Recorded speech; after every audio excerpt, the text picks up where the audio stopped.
All right, we are looking at the commandments of God and we're wondering what Jesus said about them. So, if we go to Mark chapter 12, we can see where they're asking, what's the most important commandment of all? What's the first one? What's the main one, the greatest one? Well, one of the scribes came and, having heard them reasoning together, perceiving that he had answered them well, asked him, which is the first commandment of all? And Jesus answered him, the first of all the commandments is, Hear, O Israel, the Lord our God, the Lord is one. You shall love the Lord your God with all your heart, with all your soul, with all your mind, and with all your strength. This is the first commandment. Okay, let's see. Is that right? Well, we were just in the commandments and we were looking here in Deuteronomy. The first commandment is, you shall have no other gods before me.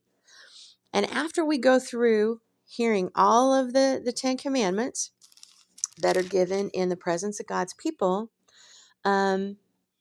he does go on to say here in chapter 6, we're going to look at where he says that you may fear the Lord your God, to keep all his statutes and his commandments, which I command you today.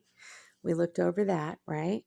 But here it is. Hear, O Israel, the Lord your God, the Lord is one. Love the Lord your God with all your heart, all your soul, and all your strength.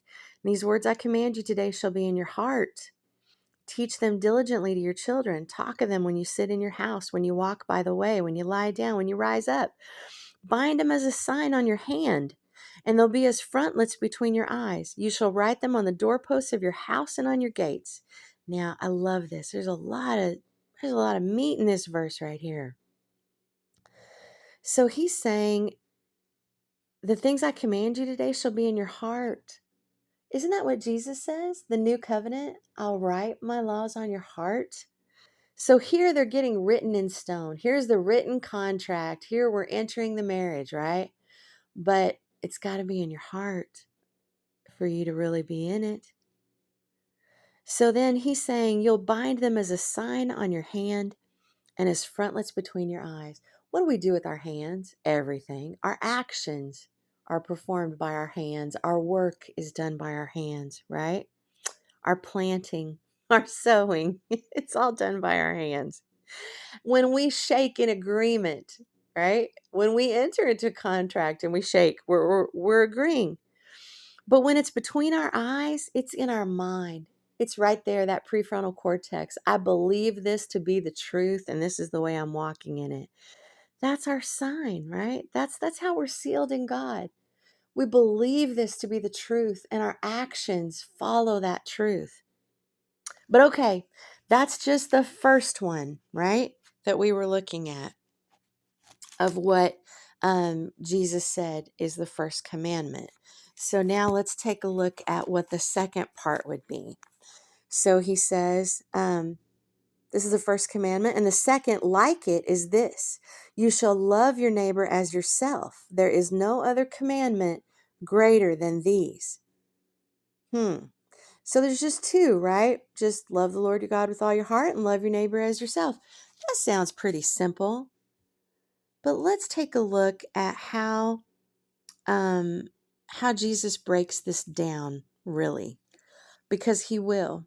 He's going to explain just a little bit deeper what he means here. In these two commandments. So if we read in Matthew chapter 22, verse 34, when the Pharisees heard he silenced the Sadducees, they all gathered together, and one of them, a lawyer. So this scribe is actually a lawyer, asking him a question to test him, saying, Teacher, which is the great commandment in the law? Ooh, so this question wasn't sincerely, right?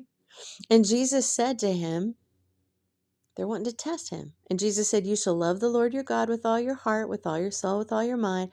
This is the first and great commandment. And the second is like this: you shall love your neighbor and yourself as yourself. On these two commandments hang all the law and the prophets. What? So he didn't say it's just these two, but on these two hang all the law and the prophets. everything the prophets have said, everything the law tells us to do, hang on these two. So let's put them right here. Okay, loving the Lord God with all your heart, soul, and mind, and strength, right here. And your neighbor, loving your neighbor as yourself. Okay, we put here.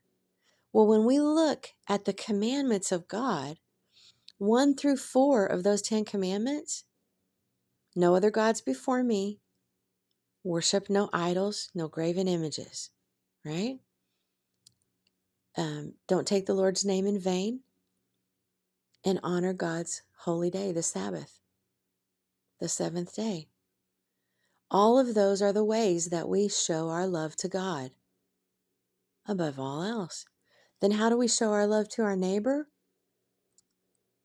5 through 10. Honor your parents. Don't steal. Don't commit adultery. Don't lie. Don't covet. They literally hang on those two. So he didn't get rid of the 10 commandments. He summarized them. Does that make sense? He summarized them. If we love God with all of our heart, we're going to follow the top 4. If we love our neighbor as ourselves, we're going to follow 5 through 10. That only makes sense. And it's really kind of beautiful, actually. Anyway, if you hadn't noticed that before, I hope that helps you dig a little deeper, get into the Word. Oh, man. And you'll be so satisfied. Hope you have a great day.